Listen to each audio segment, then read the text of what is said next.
আসসালামু আলাইকুম প্রিয় দর্শক, আগামী নির্বাচনের দিন যে গণভোট অনুষ্ঠিত হবে সেই গণভোটে হাতে যাতে আপনি ভোট দেন, মানে হা ভোট দেওয়ার জন্য এক ধরনের প্রচারণা চলছে। এটা নিয়ে আমি কথা বলেছি যে সরকার অথবা সরকারের কোনো প্রতিষ্ঠান তারা কি গণভোটে নির্দিষ্ট একটা মার্কার পক্ষে নির্দিষ্ট একটা পক্ষে ভোটের জন্য প্রচারণা চালাতে পারেন কি না, এটা নৈতিক ব্যাখ্যাটা কি হতে পারে তা নিয়ে আমি মোটামুটি কথা বলেছি এবং এটা আপনারা দেখেছেন বটে। কিন্তু প্রশ্ন হচ্ছে, আবারও আমি ওই প্রসঙ্গটা আসছি যে জুলাই সনদের জন্য যে এই যে রেফারেন্ডামটা হচ্ছে, গণভোটটা হচ্ছে, এটা হচ্ছে জুলাই সনদের উপর। জুলাই সনদটাকে আপনারা পাস করতে চান কিনা, মানে এই জুলাই সনদের উপর 4টা প্রশ্ন আপনাদের সামনে রাখা হবে এবং আপনি যদি হা দেন তাহলে 4টাই হা হবে, আর যদি না দেন তাহলে 4টাই না হবে। এবং প্রচারণাটা কীভাবে চালানো হচ্ছে এটা নিয়ে আমি একটু পরে কথা বলছি। তার আগে বরং আমরা একটু দেখে নিই যে প্রচারণাটা কীভাবে চালানো হচ্ছে। বিভিন্ন পত্রপত্রিকাও দেখছি, মিডিয়াকেও দেখছি, তারাও কিন্তু এই ধরনের প্রচারণা চালাচ্ছে। যেমন আমি একটা প্রচারণা আপনাদের একটু পড়ে শোনা, আপনারা দেখেন প্রচারণাটা। সেখানে কি বলা হয়েছে, কয়েকটা পয়েন্ট দেওয়া হয়েছে এবং সেই পয়েন্টগুলো বলা হয়েছে যে না দিলে এগুলো কার্যকর হবে না, হা দিলে এগুলো কার্যকর হবে। যেমন বলা হয়েছে এখানে সব দল মিলেমিশে তত্ত্বাবধায়ক সরকার, নির্বাচন কমিশন ও পিএসসি গঠনে অংশ নেবে। সংবিধান ইচ্ছামতো পরিবর্তন করা যাবে না। গুরুত্বপূর্ণ পরিবর্তনের ক্ষেত্রে গণভোট বাধ্যতামূলক হবে। বিরোধী দল থেকে ডেপুটি স্পিকার ও গুরুত্বপূর্ণ কমিটি সভাপতি নির্বাচিত হবেন। প্রধানমন্ত্রী সর্বোচ্চ 10 বছর দায়িত্বে থাকবেন। সংসদে নারীর প্রতিনিধিত্ব বাড়বে। পার্লামেন্টে উচ্চ কক্ষ গঠিত হবে। রাষ্ট্রপতি দণ্ডপ্রাপ্তকে ইচ্ছামতো ক্ষমা দিতে পারবেন না। রাষ্ট্রপতি ও প্রধানমন্ত্রীর ক্ষমতার ভারসাম্য থাকবে। তারপরে লেখা আছে, না ভোট দিলে এগুলো কার্যকর হবে না। দেশে চলমান 1972-এর সংবিধান অব্যাহত থাকবে। তবে প্রধান উপদেষ্টা সবাইকে হা ভোট দিতে অনুরোধ করেছে। এই হলো বিজ্ঞাপনের ভাষা। এই বিজ্ঞাপন কিন্তু বিভিন্ন জায়গায় দেখা যাচ্ছে এখন। দুটো জিনিস, একটা হলো না দিলে এগুলো কার্যকর হবে না। আমার এখানে একটা মারাত্মক আপত্তি আছে, না দিলে এগুলো কার্যকর হবে না আপনাকে কে বললো? কারণ আপনি দেখবেন এর পাশাপাশি ধরা যাক যদি বিএনপি ক্ষমতায় আসে, বিএনপির একটা 31 দফা রাষ্ট্র সংস্কার কর্মসূচি আছে, এগুলোর মধ্যে অনেকগুলো সেখানেও আছে। যদি বিএনপি আসে ক্ষমতায়, বিএনপি তো সেগুলো যদি কার্যকর ধর না হলো, কিন্তু বিএনপি ওই কর্মসূচিগুলি কার্যকর করলো, তো করলে যে অনেকগুলি ওখানে কার্যকর হবে, ওখানে থাকবে। তাহলে না দিলে এগুলি কার্যকর হবে না এবং দেশে 72-এর সংবিধান থাকবে। এটাই আপনি বলেন কীভাবে? কারণ আগামী সংসদ সদস্যরা যদি সংবিধানের পরিবর্তন আনে তাহলে তো ওই সংবিধান আর থাকলো না। কাজে না দিলে এটা ভয় দেখাচ্ছেন কেন? আমার কথাটা হলো কি, ভয় দেখাচ্ছেন কেন? আর প্রধান উপদেষ্টা সবাইকে হা দিতে অনুরোধ করেছেন, এটা কিন্তু একটা মারাত্মক, যারা এই বিজ্ঞাপনটা করেছে তাদেরকে আমি বলছি, এটা কিন্তু একটা মারাত্মক আত্মঘাতী আপনার প্রচারণা চালাচ্ছেন। কারণ প্রধান উপদেষ্টা যদি কোনো কিছুতে দেওয়ার জন্য সবাইকে অনুরোধ করে, আমার তো মনে হয় এটা বুমেরাং হয়ে যাবে। প্রধান উপদেষ্টা বলে যে সবাই মিলে হা দেন, তাহলে প্রধান উপদেষ্টার উপর যারা ক্ষিপ্ত আছেন, বিরক্ত আছেন, তারা যে উল্টা যে না দিবেন, মানে আত্মঘাতী সিদ্ধান্ত কেন নিচ্ছেন আপনারা, আমি বুঝতে পারছি না। যাই হোক, এই যখন এটা ছাপা, এর যখন প্রচার হচ্ছে, তখন বিপরীত দিকে আমি সোশ্যাল মিডিয়ায় আরেকটা বিজ্ঞাপন দেখলাম, আরেকটা প্রচারণা দেখছি। সেখানে হলো যে গণভোটের না ভোট দিন, এরাও আবার প্রচারণা করছে যে আপনি না দেন এবং না ভোট দিলে কি হবে সেটা বলে দিচ্ছে। যে যদি আপনি দেখেন কি বলছে, যদি আপনি সংবিধানে বিসমিল্লাহ শব্দটি রাখতে চান, সংবিধানের শুরুতে পরম করুণাময় আল্লাহর প্রতি বিশ্বাস লেখাটি চান, দেশের গণতান্ত্রিক ব্যবস্থা চান, পূর্বের মতো আইন শৃঙ্খলা পরিস্থিতি চান, অর্থনীতি ও বাণিজ্য স্থিতিশীলতা চান, মব মুক্ত ও সুবিচারের বাংলাদেশ চান, বাংলাদেশকে সার্বভৌম দেখতে চান, তাহলে আপনারা সবাই না ভোট দিন। আচ্ছা, এই যে প্রচারণা হচ্ছে, এই প্রচারণাটা কি গ্রহণযোগ্য? না ভোট দিলে কি আপনি কি পাবেন? ধরেন পূর্বের মতো আইন শৃঙ্খলা পরিস্থিতি চান, অর্থটা কি? পূর্ব মানে কোন পূর্বে? আওয়ামী লীগের আমলের? আওয়ামী লীগের আমলে আইন শৃঙ্খলা পরিস্থিতি খুব ভালো ছিল, তখন কি লোকজনকে নিয়ে গুম করতেন না আপনারা? গুম তো হতো। তাহলে ওই আইন শৃঙ্খলাকে আপনি চান? আমি চাই না তো ভাই। আবার বলছে কি যে অর্থনীতি ও বাণিজ্য স্থিতিশীলতা চান। আওয়ামী লীগ আমলে কি অর্থনীতি ভালো ছিল? এই এসাল আমরা যে ব্যাংক লুটপাট করে নিয়ে গেছে, এটা কি ভালো অর্থনীতির পরিচয় বহন করে?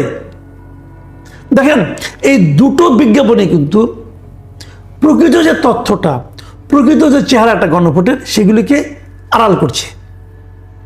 যারা না চাচ্ছে তারা তাদের মতো করে প্রচার করছে, যারা হ্যাঁ চাচ্ছে তারা তাদের মতো করে প্রচার করছে। জনগণ কোথায় যাবে?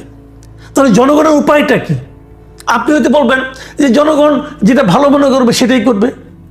যদি জনগণ যদি যেটা ভালো মনে করে সেটাই করে, তাহলে রাষ্ট্র, সরকার তারা কেন হার পক্ষে প্রচারণা চালাচ্ছে? তারা কেন জনগণের উপর ছেড়ে যেতে পারে না? আচ্ছা, জনগণ কি করবে? আচ্ছা, ভালো কথা, জনগণ কেমন জ্ঞানী সে আলোচনা আমরা করতেছি। আগে দেখি আমি আপনি কতটুকু জ্ঞানী, এটা একটু দেখে নিই। দেখেন, জুলাই সনদের প্রশ্নটা কি থাকবে আমি আপনাদের জাস্ট একটু পড়ে শোনাই। 4টা প্রশ্ন আছে কিন্তু। ক প্রশ্নটা হলো, নির্বাচনকালীন সময়ে তত্ত্বাবধায়ক সরকার, নির্বাচন কমিশন এবং অন্যান্য সাংবিধানিক প্রতিষ্ঠান জুলাই সনদে বর্ণিত প্রক্রিয়ার আলোকে গঠন করা হবে। 1 নম্বর এটা। খ বলা হয়েছে, আগামী সংসদ হবে 2 কক্ষ বিশিষ্ট। জাতীয় সংসদ নির্বাচনে দলগুলোর প্রাপ্ত ভোটের অনুপাতে 100 জন সদস্য বিশিষ্ট একটি উচ্চ কক্ষ গঠিত হবে এবং সংবিধান সংশোধন করতে হলে উচ্চ কক্ষের সংখ্যাগরিষ্ঠ সদস্যের অনুমোদনে হবে। এটা 2 নম্বর। আর 3 নম্বর হলো, সংসদে নারীর প্রতিনিধি বৃদ্ধি, বিরোধী দল থেকে ডেপুটি স্পিকার ও সংসদীয় কমিটির সভাপতি নির্বাচন, প্রধানমন্ত্রীর মেয়াদ সীমিতকরণ, রাষ্ট্রপতির ক্ষমতা বৃদ্ধি, বিচার বিভাগের স্বাধীনতা সহ বিভিন্ন বিষয়ে যে 30টি প্রস্তাবে জুলাই জাতীয় সনদে রাজনৈতিক দলগুলোর ঐক্যমত্য হয়েছে, সেগুলো বাস্তবায়নে আগামী নির্বাচনে বিজয়ী দলগুলো বাধ্য থাকবে। এবং ঘ হচ্ছে, জুলাই সনদে বর্ণিত অন্যান্য সংস্কার রাজনৈতিক দলগুলোর প্রতিশ্রুতির অনুসারে বাস্তবায়ন করা হবে। দেখেন, এই যে 4টা, এই 4টার মধ্যে আপনি যে পড়লাম, আপনি কি বুঝলেন ভাই বলেন? আপনি কতটুকু কি বুঝেছেন আমি জানি না। আমি এটা নিয়ে মোটামুটি স্টাডি করেছি এবং স্টাডি করার ফলগুলো আমি বলি। গ যেটা আছে, ওই যে নারী সংসদ বৃদ্ধি, প্রতিনিধি বৃদ্ধি, বিরোধী দল থেকে ডেপুটি স্পিকার, এই যে বলা হয়েছে, এখানে এরকম 30টা প্রস্তাবে সবগুলি দল একমত হয়েছে। যেগুলোতে সবগুলি দল একমত হয়েছে সেটা তো হয়ে গেল, তো সেটা আপনি বলতে পারতেন যে এইগুলি সবাইকে মানতে হবে। আর প্রথম যে 2টা বললাম সেগুলোতে সবাই একমত হয় নাই। যেমন ধরেন, 2 কক্ষ বিশিষ্ট সংসদ এবং উচ্চ কক্ষে পিআর পদ্ধতিতে নির্বাচন, এটা তো বিএনপি একমত হয় না এখানে। তাহলে ওটা আপনি দিলেন কেন? তাহলে যদি জনগণ বলে যে হ্যাঁ, তাহলে বিএনপিকে মানতে হবে, তো বিএনপি একমত হয় নাই। আবার ধরেন, নির্বাচনকালীন সরকারের তত্ত্বাবধায়ক সরকার সবাই একমত হয়েছে, নির্বাচন কমিশন নিয়েও সবাই একমত হয়েছে, কিন্তু অন্যান্য সাংবিধানিক প্রতিষ্ঠান এইটার যে গঠনের যে প্রক্রিয়া, এই প্রক্রিয়া সবাই একমত হয় নাই। বিএনপি সহ 7টা দল এটাতে একমত হয় নাই। কেন হয় নাই সেটা একটু বলি, একটু বললে আপনি বুঝবেন যে কেন একমত হয় নাই। আপনি বিএনপি জায়গায় থাকলে আপনিও একমত হইতেন না। আমি আপনাকে এক্সাম্পল দিয়ে বলি। যেমন ধরা যায় সাংবিধানিক পদগুলি কি, যেমন সরকারি কর্ম কমিশন মানে পিএসসি, যেমন ধরা যায় আপনার দুদক, এটা হলো পিএসসি, এটা হলো একটা সাংবিধানিক পদ। ন্যায়পাল, এটাও একটা সাংবিধানিক পদ, এবং মহা হিসাব নিরীক্ষক, এটাও সাংবিধানিক পদ। তো এই পদগুলি যে নিয়োগ করা হবে, গঠন করা হবে, সেখানে যে প্রক্রিয়াগুলি বলা হয়েছে সেখানে বিএনপি একমত হয় নাই। বিএনপি সহ 7টা দল আপত্তি করছে। আচ্ছা, কেন আপত্তি করছে এই একটু আপনাকে বুঝিয়ে বলি, একটা জিনিস খেলে বুঝিয়ে বলি। এই যে সরকারি কর্ম কমিশন আছে মানে পিএসসি, যেটা এখানে 7 জনের একটা কমিটি হবে।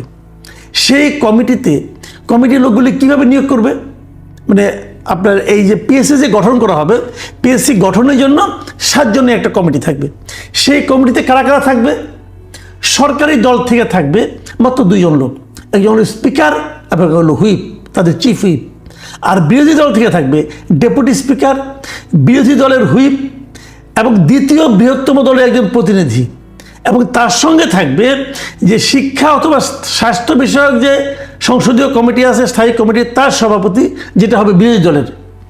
এবং জনপ্রশাসন স্থায়ী কমিটির সভাপতি উনিও থাকবেন বিরোধী দলের। তার মানে 7 জনের কমিটির 5 জন বিরোধী দলের, 2 জন সরকারি দলের, এই 7 জন মিলা পিএসসি গঠন করবে। যারা সরকারে যাবে তারা এটা মানবে?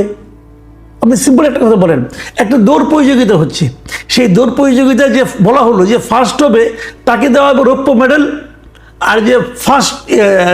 আর যে সেকেন্ড হবে তাকে দেওয়া হবে স্বর্ণপদক। তো ওই দলে কেউ ফার্স্ট হতে চাইবে? যাদেরকে জনগণ ভোট দিয়ে সরকার বানাতে পাঠালো তারা এই কমিটিগুলি নির্ধারণ করবে না, এই কমিটিতে কারা থাকবে না থাকবে এগুলো নির্ধারণ করবে বিরোধী দলরা। তাহলে কি সরকারি দল এটা মানবে? এটা হয় না। তাহলে আমাকে আপনি বলেন, যেগুলোতে বিএনপি সহ 7টা দল নোট অফ ডিসেন্ট দিয়েছে সেগুলোর উপর যদি আপনি গণভোট করেন, তাহলে বিএনপি সহ তাদের নোট অফ ডিসেন্টের মূল্য কী রইল? এবং সেখানেও তো আপনি আপনার মতো বলেছেন যে 2 এবং 5, বিএনপি তো 3 অথবা 4 হলে মানত। জনগণকে আপনি অপশন 2 অথবা 5 দিলেন কেন? 6 অথবা 1 দেন, 6 বনাম 1 দেন, তত আপনি জাননি। তার মানে এই আলী রিয়াজ সাহেবরা ওনারা একটা প্ল্যান করেছেন, সেই প্ল্যানটা বাস্তবায়নের জন্য এখন তারা জনগণের সঙ্গে দিয়ে দিয়েছে।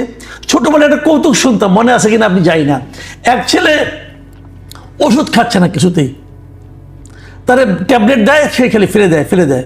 তোর মা করলো কি, একটা বুদ্ধি করলো, একটা রসগোল্লা নিয়ে আসছে, রসগোল্লার ভেতরে ট্যাবলেটটাকে ঢুকিয়ে দিয়েছে, ঢুকিয়ে দেওয়ার পর বলছে বাবা রসগোল্লাটা খেয়ে ফেলো।